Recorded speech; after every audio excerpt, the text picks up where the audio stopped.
Hello, everyone, and welcome to Archaea Viking. It's the Halloween season. So, in honor of the season, I've decided to make two Halloween themed history videos. The first of which is today and based off of one of the, if not the, arguably the most well known and popular Halloween themed figures, Dracula. The video today is the life and times of Vlad III Dracula, the true story of the real life Dracula. Because Dracula, as I just said, is one of, if not the most popular Halloween themed figure, coming to us in our modern zeitgeist and media in a variety of ways. Whether it's the classic Bela Lugosi Dracula movie based off of Bram Stoker's novel of the same name, or it be Dracula, the main antagonist of the Castlevania series, or Alucard, the main protagonist of the manga and anime series Hellsing. Which, funnily enough, despite Alucard being the most demonic and most powerful iteration of the versions of Dracula in our modern world when it comes to being a vampire, he is also, his history as Vlad III Dracula in the series, before he became the vampire Dracula, is still left pretty much intact. But of course, the real story, the true story of Vlad III, Vlad Țepeș, Vlad Dracula, whatever you want to call him, is a lot more interesting, in my opinion, than any of these iterations. And in many ways, he is both more tame and was more bloody than his fictional counterparts. But before we get into the real story of Vlad Dracula, we have to go and cover the sort of underlying reasons and events that led Vlad Dracula to do what he did in his real life. So one of the first things we need to sort of myth bust is to debunk the idea that Vlad Dracula came from Transylvania. Now, Transylvania was and still is a real place. It is now currently one of the provinces in Romania, I believe. However, during this time, it was one of three princedoms, small sort of kingdom-like entities run by voivodes or warrior princes.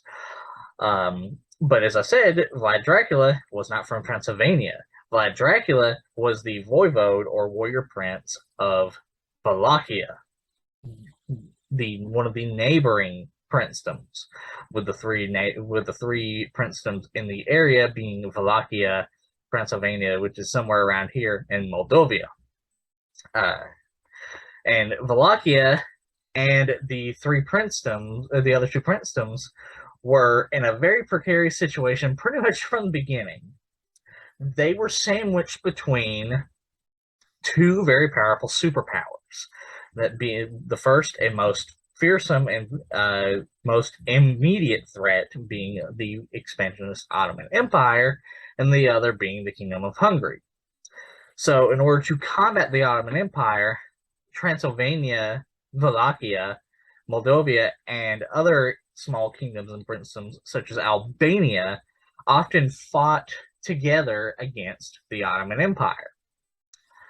Because the Ottoman Empire, pretty much from the beginning, from the mid 1300s, with the fall of the Mongol Ilkhanate, and the Ottoman Empire actually being a successor state, an offshoot of the Mongol Ilkhanate, the Ottoman Empire began to expand, not necessarily without stop, but with very few pauses in between. There were a couple of pauses in between due to internal strife, but generally the Ottoman Empire was always the big enemy around the corner. Like, you knew these kingdoms in Eastern and Central Europe, and Southern Europe, like Greece, always knew that at one point the Ottoman Empire was going to come a knocking. And that's exactly what was happening during this time. In the 1350s, during the reign of Vlad III's grandfather, Mircea I, that you see here in the map of Wallachia. These are actually the territories ruled by Mircea. and I apologize if I butchered that, as well as territories gained during the reign by the Ottoman Empire during the reign of Vlad III's father, Vlad II, who we'll talk about in a minute. And as well as the territories in the purple, which were gained during Vlad III's lifetime as well. So, with that always imminent threat of the very expansionist military power, the Ottoman Empire, many kingdoms sought ways to protect themselves from the coming of the Ottoman Empire, or to protect themselves from being conquered altogether. And one of the attempts and solutions that happened during this time was conducted by the Holy Roman Emperor of the Holy Roman Empire, which was essentially roughly modern-day Germany, Belgium, Switzerland, the Netherlands, Austria, and Prussia, Sigismund of Luxembourg, the Holy Roman Emperor, and Sigismund of Luxembourg, looking for a solution to the big Ottoman problem that was, again, always around the corner, decided to look at the old Crusader knightly orders from the 200 years before then, during, in the 1200s CEs, and created the Order of the Dragon, an alliance, a rough alliance of a variety of kings and dukes and other political figures who came together to create their own sort of knightly order. And one of the members of this Order of the Dragon was none other than Vlad III's father, Vlad Dracula, or Vlad II. Vlad II earned the title Dracula because of how skilled of a commander he was, but also how fearsome of a commander he was, because Dracula means dragon. However, when he entered the Order of the Dragon, he was not the voivode or warrior prince of Wallachia yet.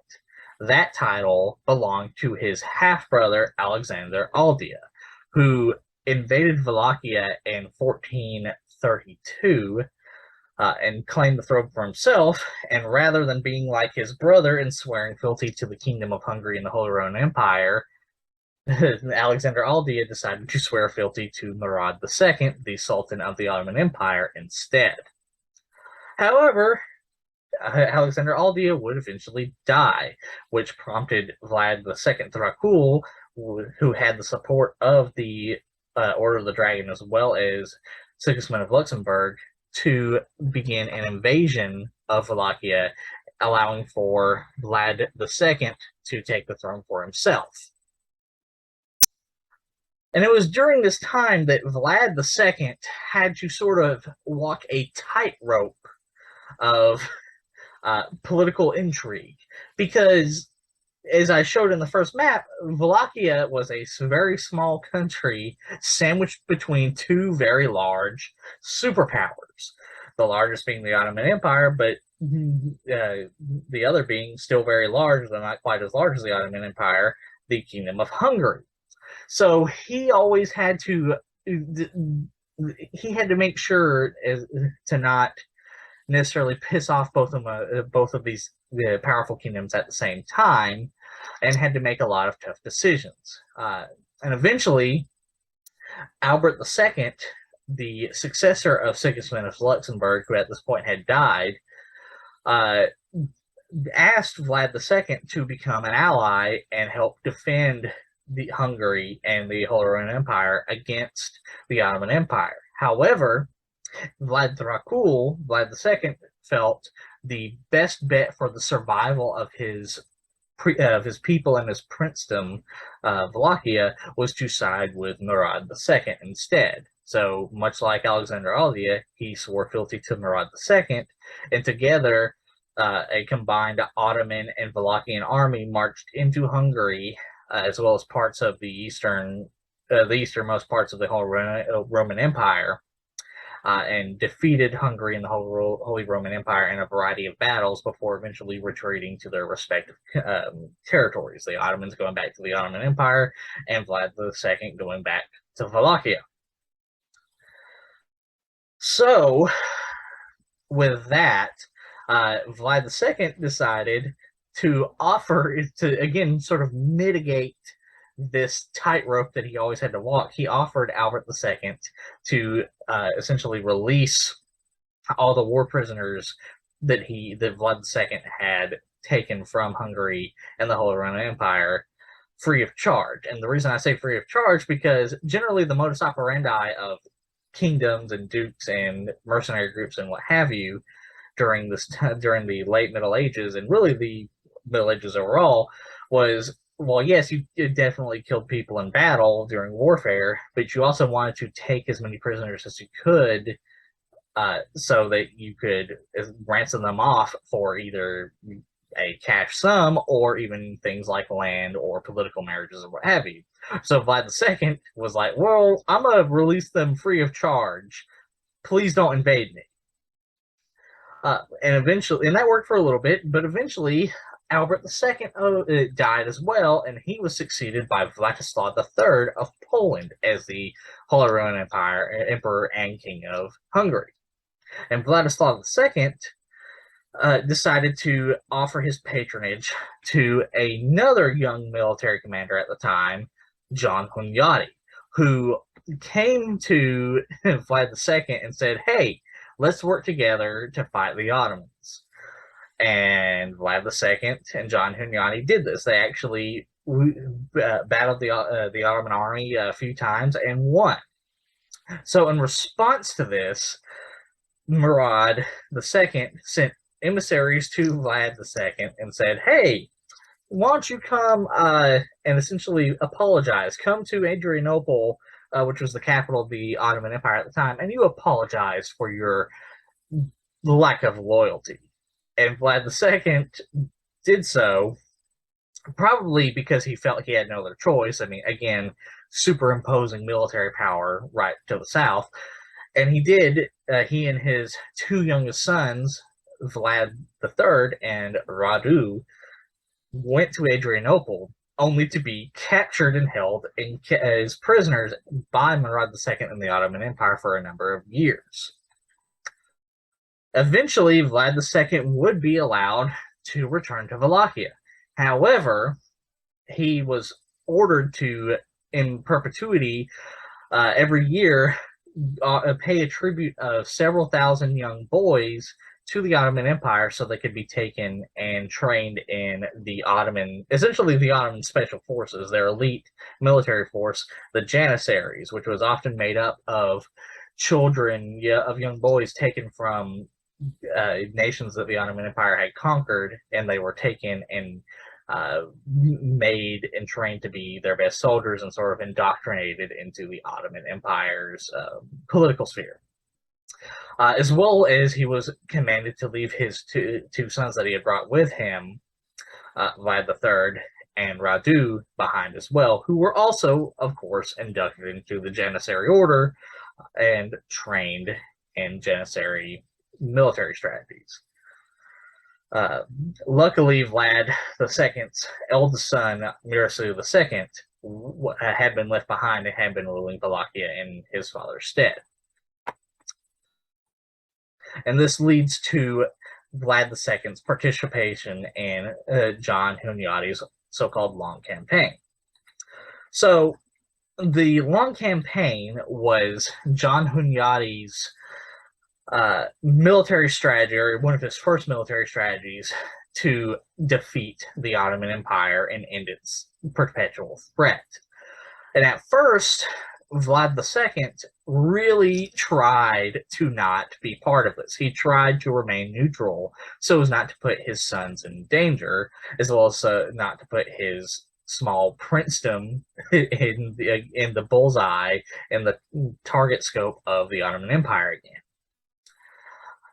But despite him trying to remain neutral, eventually Vlad II gave in and did join the allied forces of John Hunyadi's allied military force in his Long Campaign. First, battling the Ottomans at the Battle of Varna, which was a disastrous defeat for the allied forces as the Ottoman army dominated them. However, he would eventually, with an allied Walachian and Burgundian army, military forces from the Duchy of Burgundy, would also march into Ottoman territory and would capture cities such as Tutrakan and Giurgiu, as well as Rud, before eventually meeting up with John Hunyadi's main Hungarian military force to lay siege to Nicopolis. However, as the winter, they were laying siege to this fortress during the winter, and the military forces, such as the military leaders, such as John Hunyadi and Vlad II, were worried that the Danube, the rather large river that separates Romania from Greece, from the Ottoman Empire, would freeze over and they would not be able to return. So they lifted the siege and returned to their respective countries. And this eventually is where, during this time after the long campaign, would be the fall of Vlad II. And the reason for Vlad II's fall is because there was an inheritance dispute of the royal princes of the Princedom of Moldavia, or the Duchy of Moldavia, however you want to call it, where essentially Vlad II supported one party while John Hunyadi supported the other party. And so this this massive disagreement over who should be the voivode of Moldavia led to John Hunyadi eventually invading Wallachia, killing, with the help of the Walachian Boyars, killing Vlad II and installing one of the several illegitimate brothers of Vlad II, Władysław II, making him the voivode of Wallachia. However, so to be clear, this Władysław II was installed as the voivode of Wallachia in 1447. That would only last about a year because another prominent figure would be on the rise. And that figure was Vlad II's second oldest son, Vlad III. And this is because Muresanu II, Vlad III's older brother, was also killed in John Hunyadi's invasion. And so, looking to replace Władysław II, who had withdrawn fealty, Walachian fealty to the Ottoman Empire, the Murad II, wishing to reinstate a loyal subject of the Ottoman Empire as the ruler of Wallachia, he decided to back Vlad III. And so, with Ottoman backing, Vlad III invaded Wallachia and defeated John Hunyadi and the combined Hungarian and Walachian army at the Battle of Kosovo in 1448. And what made Vlad II achieve this victory so easily is because of the fact that, as I said at the beginning of the video, Vlad III had, after being taken captive by the Ottoman Empire alongside his brother Radu, he had been inducted in this elite Janissary military corps. So he was trained in fighting techniques. He was a very skilled hand-to-hand fighter and sword fighter, but he was also trained in strategic and techniques and military tactics. So with this extensive military training, this is what allowed him and his Ottoman forces to win the victory at Kosovo. However, despite winning this victory at the Battle of Kosovo alongside his allied Walachian and Ottoman forces, Vlad III would be forced to retreat pretty quickly after gaining the throne of Wallachia. And this was due to the fact that John Hunyadi, hearing about Vlad III's victory in Wallachia, would invade with Władysław II, who had escaped Vlad III's conquest of Wallachia and force Vlad III to go into exile for several years. And it was during this time of exile that Vlad III would start a lifelong friendship with Stephen the Great, the son of the political figure that Vlad II had, the son of the Moldavian political figure that Vlad II had backed up and during the political crisis, during the inheritance crisis of Moldavia. And they would flee all over the place during this time. First, they would go to Moldavia, but the people in control of Moldavia at the time didn't like either of them because they were from the political party. they were the sons of the political figures whom they had killed. They, as in the current rulers of Moldavia, and eventually Stephen the Great and Vlad III would also flee to Transylvania, where John Hunyadi was actually the voivode of. John Hunyadi was pretty much from the beginning the voivode of Transylvania. That's right. As I said, Transylvania was not Dracula's kingdom. It was actually John Hunyadi's, which was incredibly dangerous, but compared to the political situation in Wallachia and Moldavia, it was still their safest bet. However, their being constantly on the run would eventually change. And that's because eventually the Hungarian political leadership, including John Hunyadi, would decide that it was time to change things up. They decided, John Hunyadi and the rulers of the Kingdom of Hungary decided that perhaps Vlad III and Stephen the Great were their best bet at, were their best allies, or at least their potential best allies, in fighting off the Ottoman Empire. So, with the support of John Hunyadi and the Kingdom of Hungary, Vlad III and Stephen the Great would invade their kingdoms of Wallachia and Moldavia, and would take their thrones. And after Vlad III took the throne of Wallachia, he would set up the capital of Wallachia in the city of Târgovişte, which is the ruins you see here. So Târgovişte would become the capital of Vlad III. And so, after taking the throne of Wallachia, Vlad III decided to essentially punish the Boyars for their hand in helping kill helping John Hunyadi and Władysław II kill his father and older brother. And so, because of their role in the murders of his father and older brother, Vlad III began a bloody purge of the Walachian Boyars, killing them in several very gruesome ways, one of which we'll talk about in a minute. However, it was also during this time that John Hunyadi would die, and he would be succeeded by his son Władysław Hunyadi. However, eventually, for one thing, Władysław Hunyadi did not like Vlad III at all, and was often saying that Vlad III would betray them like Vlad II had several times. Also, Władysław Hunyadi was not very popular with the Hungarian royal court, and he would eventually be executed by the king of Hungary at the time, Władysław the Posthumous. In response to his execution, Władysław's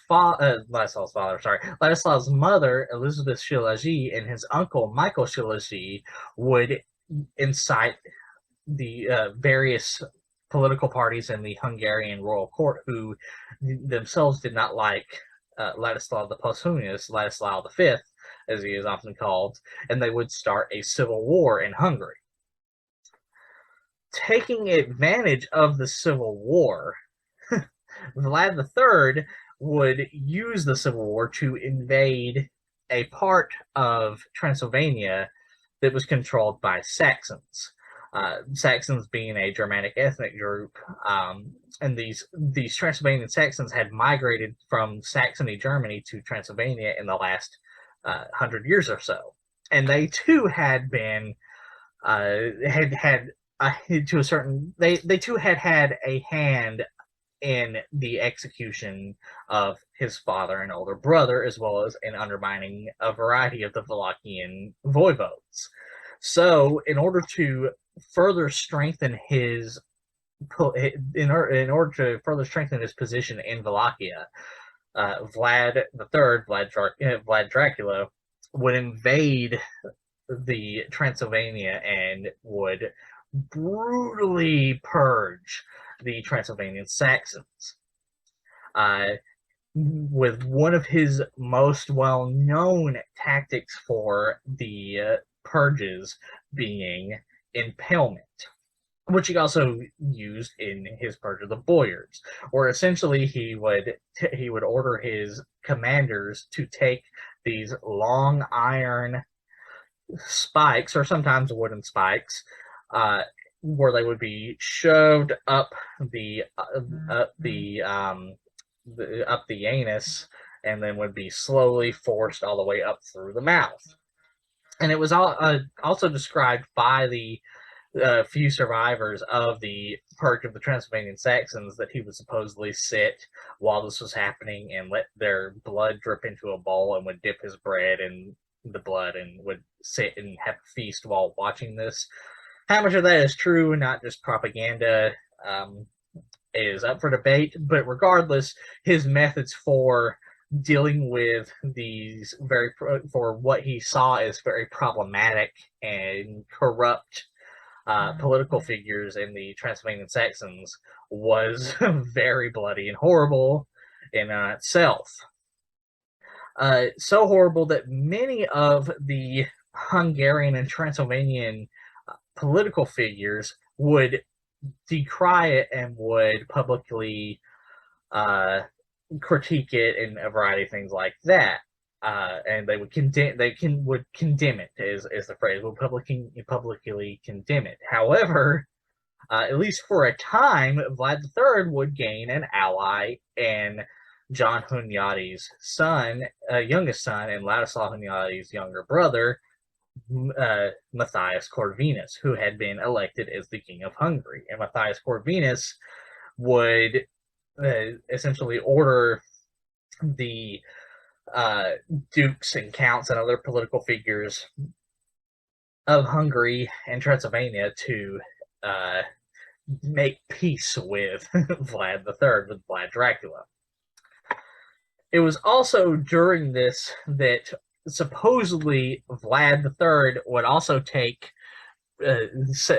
Transylvanian Saxons prisoner, or women, children, men, what have you, and would supposedly bring them back to Wallachia and have them burned at the stake, like you see here. Which, again, whether or not this happened or was propaganda is up for debate.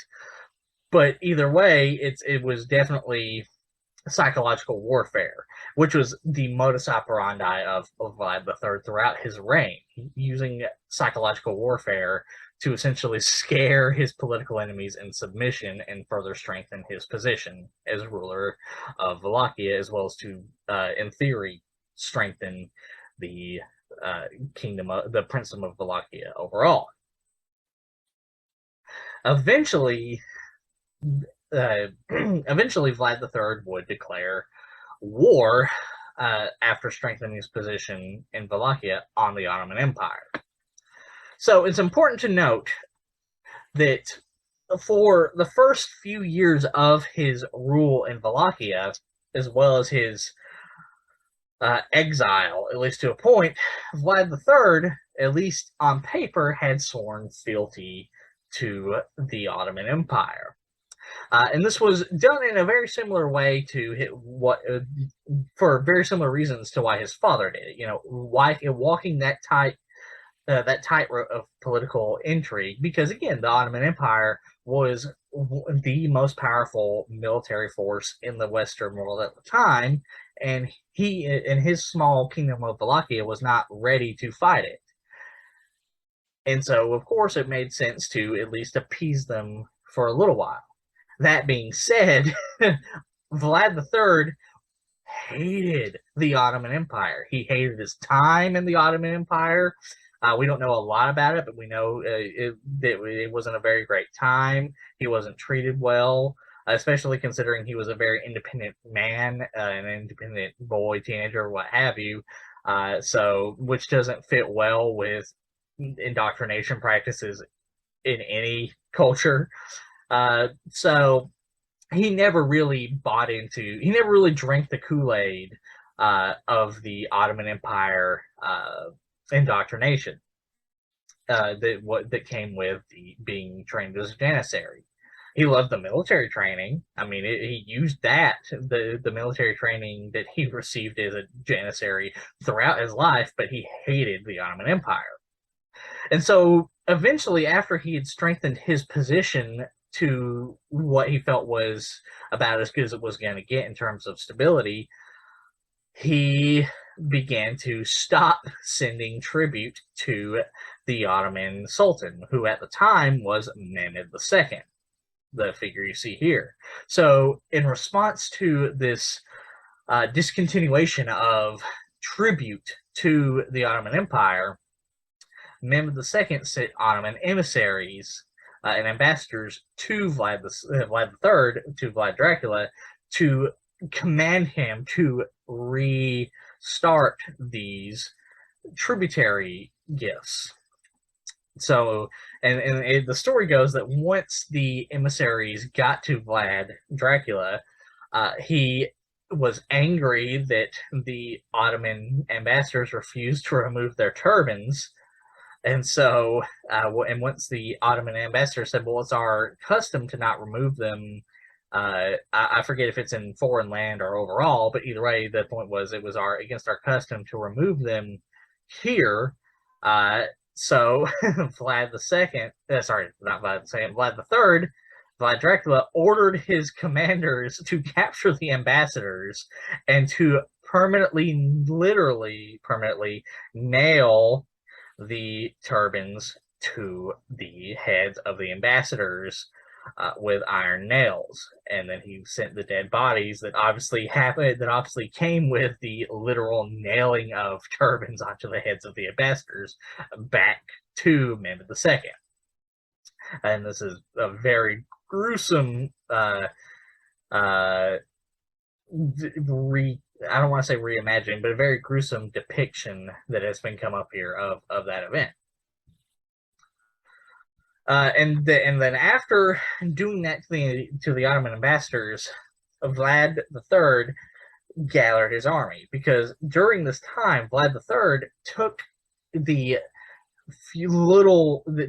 buffer period of peace to train a small professional army using the military training that he had received in the janissary training programs, as well as took his family's wealth to hire out professional mercenary groups, because during the late Middle Ages, mercenary groups who were hired out to fight in wars in place of the actual populace of a kingdom were a dime a dozen. So he was like, well, I have the resource, here's the money, come help me fight the Ottomans. And so he was able to gather a small, albeit very much smaller than the Ottoman army overall, but still a very formidable military force nonetheless, to fight the Ottomans.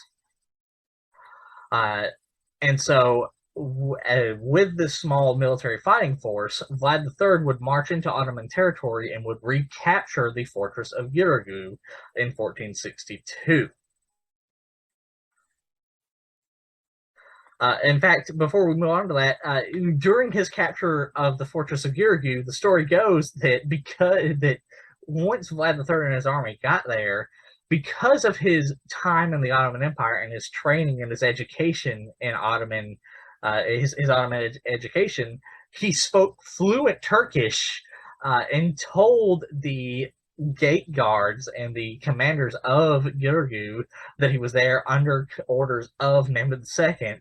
And so they opened the gates to allow his military force in, and he promptly charged in and defeated the Ottoman force inside and captured it.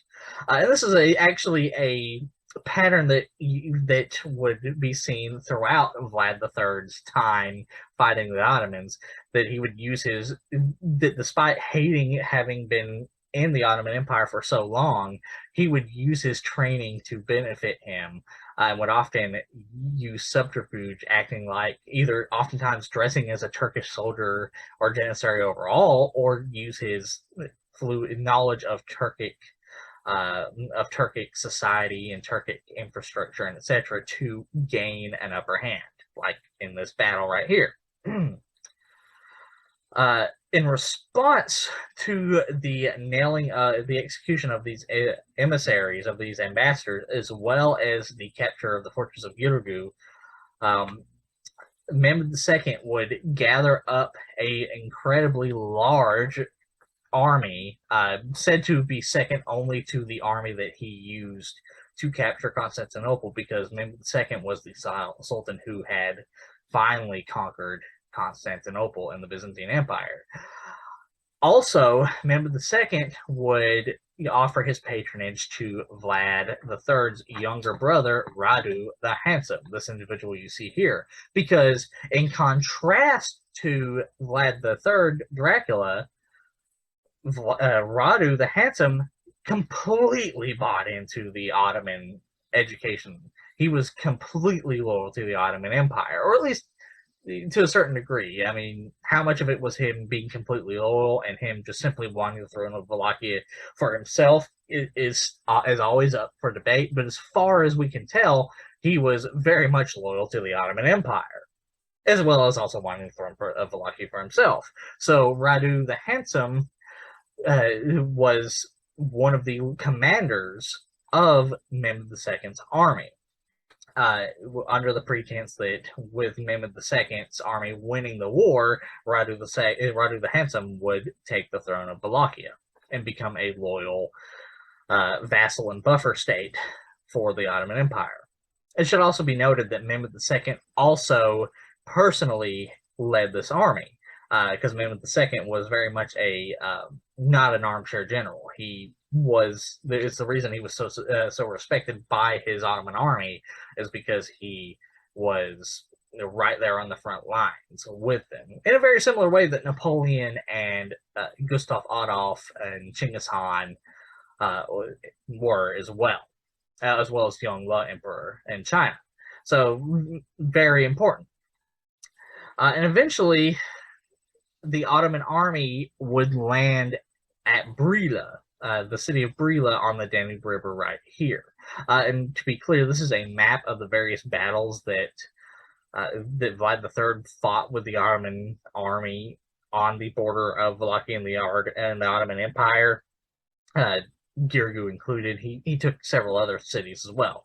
But eventually the Ottoman Empire would land at Brila, and in fact, this was a very hard-fought battle, because Vlad III, using his military knowledge, knew about things called war wagons. War wagons were a late medieval technology developed during the Hussite Wars in the Holy Roman Empire, religious wars, where the military religious groups known as the Hussites created these fortified wagons called war wagons, where, as you can see, one could gather up with a variety of early guns, which, yes, while it's the late Middle Ages was filled with early versions of guns and arquebuses. So using this new military technology that was really only about 40 years old at this point in time, Vlad III was able to create a very formidable fortification system on the river around Brila, and was able to cause quite a lot of collateral damage to the Ottoman army. However, the Ottoman army was far better equipped and had far better guns, including the very well-known Ottoman Lombards, which were the cannons that were used to break down the walls of Constantinople, which, of course, Mehmed II, being the one who conquered and destroyed Constantinople, would still have. And so eventually, despite suffering heavy casualties, the Ottoman army was able to defeat and destroy the fortifications and was able to get across the Danube River to Brila. Knowing he could not defeat such a large Ottoman army, which was numbered somewhere around 80,000 to 150,000, knowing that he could not defeat such a large army with only an army of between 7 to 10,000 men, Vlad III decided it was time to implement a scorched earth campaign of guerrilla warfare. And it's probably what his plan was to beginning. Like, I would assume, and other historians would assume, that Vlad III probably didn't think he would win that battle at Brila. He probably knew that he wouldn't be able to hold off the Ottoman army indefinitely, but he was probably trying to hold them off long enough for other members of his military to begin implementing this plan.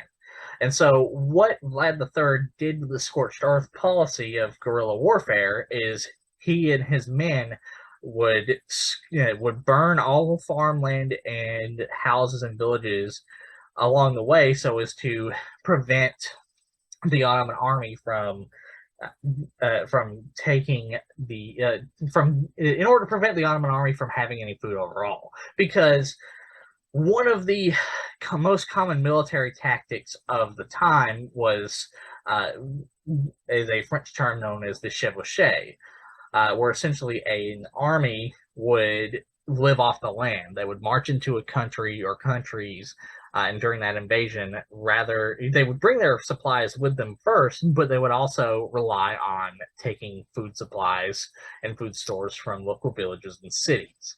And so Vlad III, Dracula, knowing this, decided, nope, you're not going to do that, and burned his crops. He also took the time to dam rivers and make as much of the forest land in Wallachia as he could into marshland, which would, of course, breed mosquitoes and things like in mosquito-borne diseases, such as malaria, but it would also make it incredibly difficult for the Ottoman army to march, as anyone who's walked through any kind of marsh or muddy ground that's been flooded can tell you it's very difficult to move, especially when you're marching in formation. So it would slow down the Ottoman army significantly. Also, one of the most common tactics that Vlad III used was the use of biological warfare.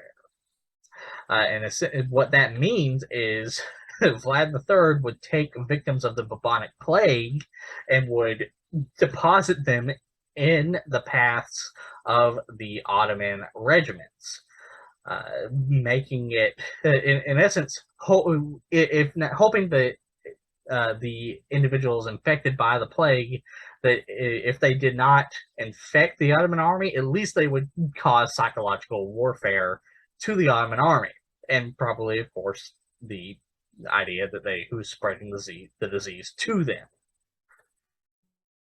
And eventually, this would all actually work very well. It would hamper the Ottoman army to a very large degree. Now, of course, much like at Brila, Vlad III did not think that this would work indefinitely, but it would give him enough time to come up with his real plan.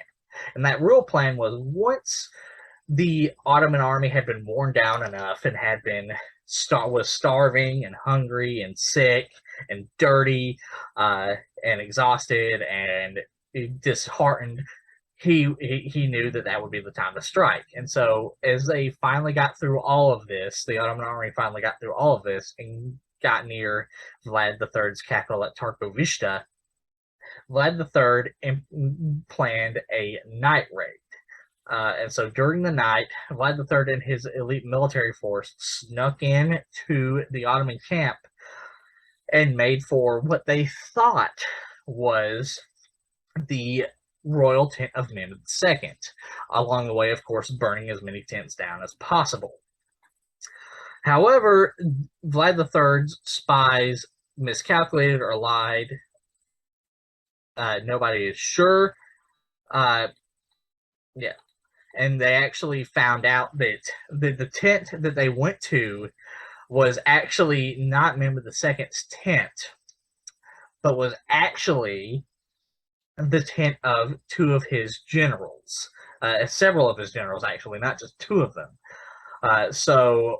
Realizing that he had made an error, but also realizing that he had still caused a significant amount of damage to the Ottoman military camp, Vlad III retreated from the battle, strategically retreated from the battle, and made his way back to Târgovişte.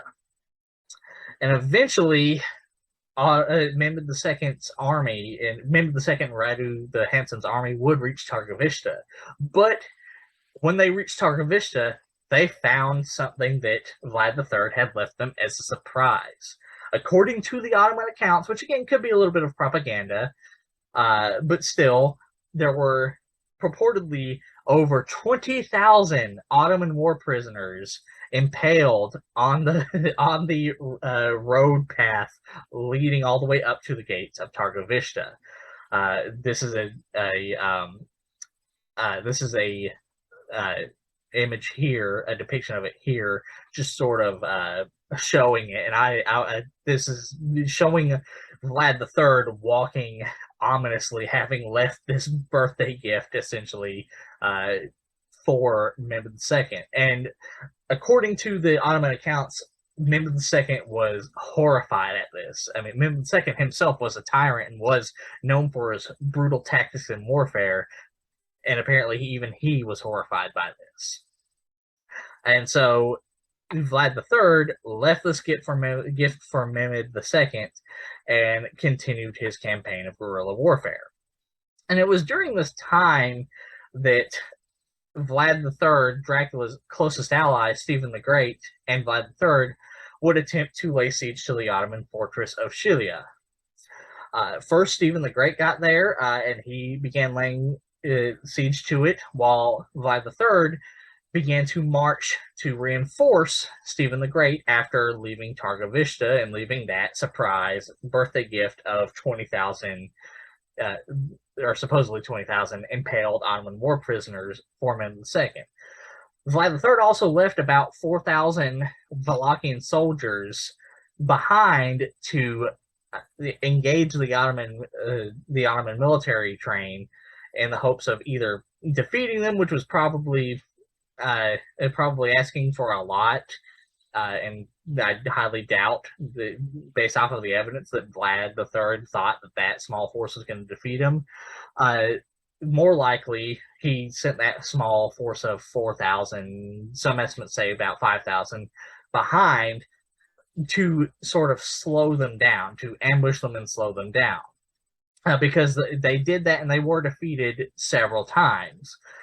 Unfortunately, Vlad III did not get to the fortress of Shilia in time, which forced Stephen the Great to retreat, and so the siege failed. Eventually, with these military successes, certain military successes, such as the destruction of by the night attack at Târgovişte, as well as the constant harrowing of Walachian military forces, the disease, the lack of food, as well as the psychological warfare brought on by Vlad Dracula's brutal military tactics, like the supposed 20,000 Ottoman war prisoners impaled along the roadway towards Vlad III, Dracula's capital of Târgovişte. Mehmed II would decide it was time to return to the Ottoman Empire, though he would leave several Ottoman military contingents behind under the command of Radu the Handsome, who would occupy the Balkan plain. And Vlad III, as well as Stephen the Great, would continue to win victories against Radu the Handsome's military forces.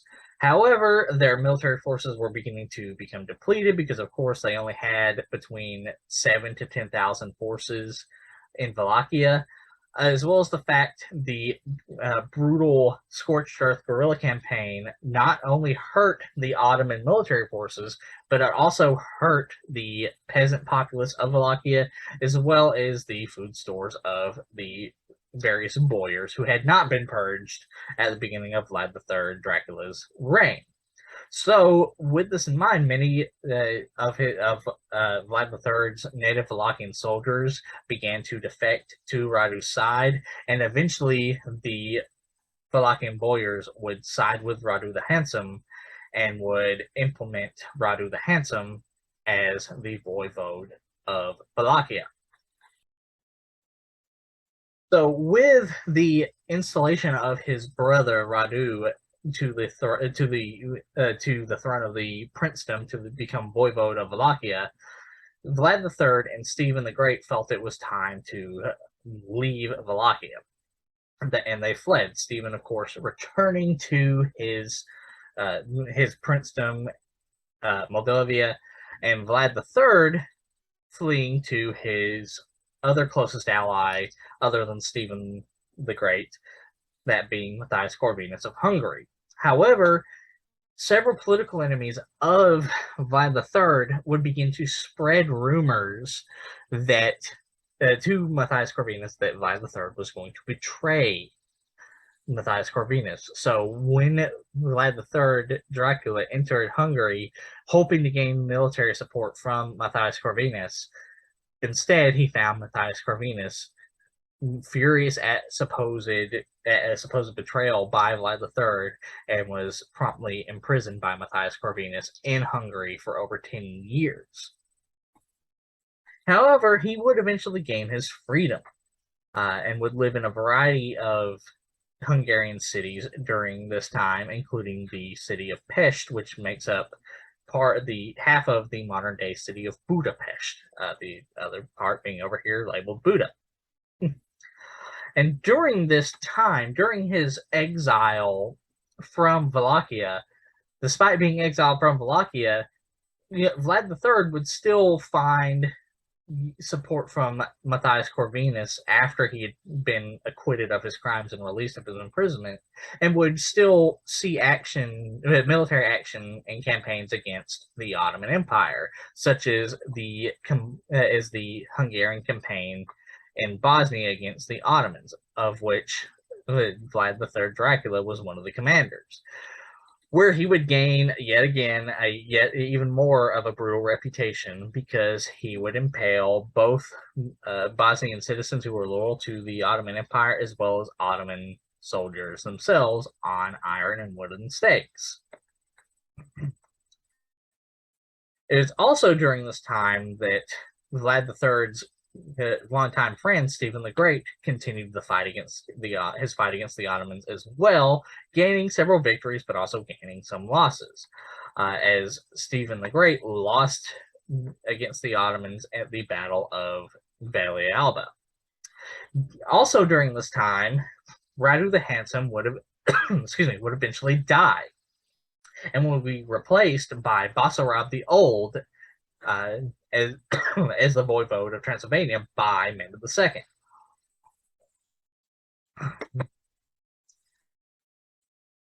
Stephen the Great would eventually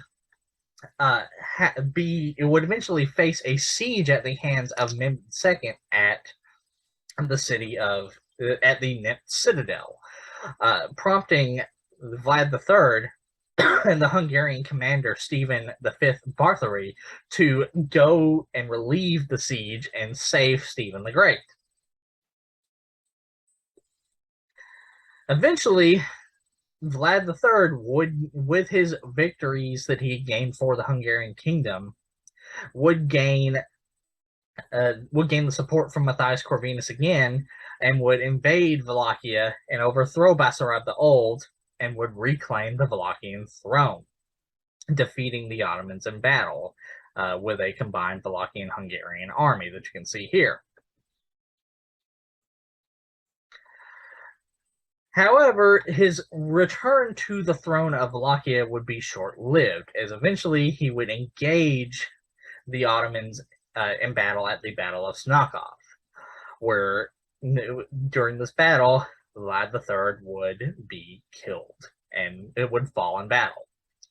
We're not sure necessarily what happened. There are a few accounts of what happened. Some say he was caught in an ambush. Some say he was mistaken for a Turkish soldier. To many historians, the second seems the most likely, because there's also an account that he was supposedly assassinated by an Ottoman assassin. But of these three accounts that I mentioned, to many historians, the most likely scenario was the last one, because, as I said earlier, Vlad III Dracula would use his education and in military strategy by the Ottomans and his training as a janissary to disguise himself often and disguise his soldiers often as Ottoman soldiers.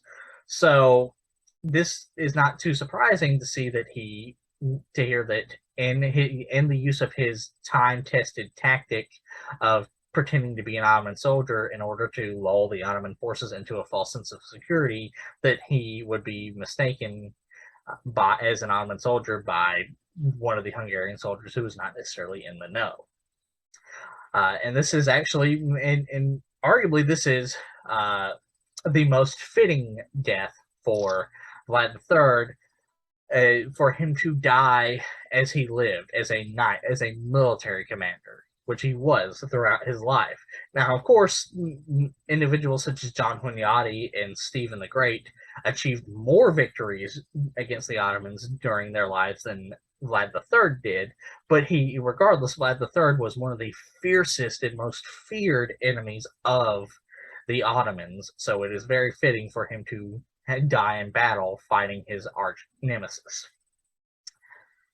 And this is, to clarify, this is the area of Snagov, right, in modern day.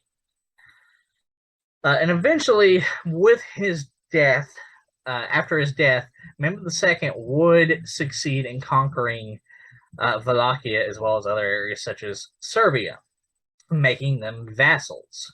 And they would remain vassals for much of their history, though sporadically the children of Vlad III and and his grandchildren and members of his family would regain the throne of Wallachia, and Wallachia would eventually gain its independence from the Ottoman Empire as well.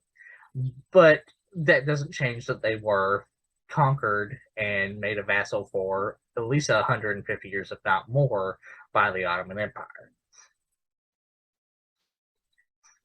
Okay, so now that we've covered the history of Vlad Dracula, we need to acknowledge that despite him dying in battle, despite him being, in actuality, a mortal in his life, a mortal in his real life, he very much became immortal after his death. After all, he lives on, and in media such as Bram Stoker's Dracula, as well as the not so great 1990s movie adaptation of the same name, where Dracula was played by Gary Oldman, as well as the fact that that he lives on as a cultural hero of Romania and of Wallachia.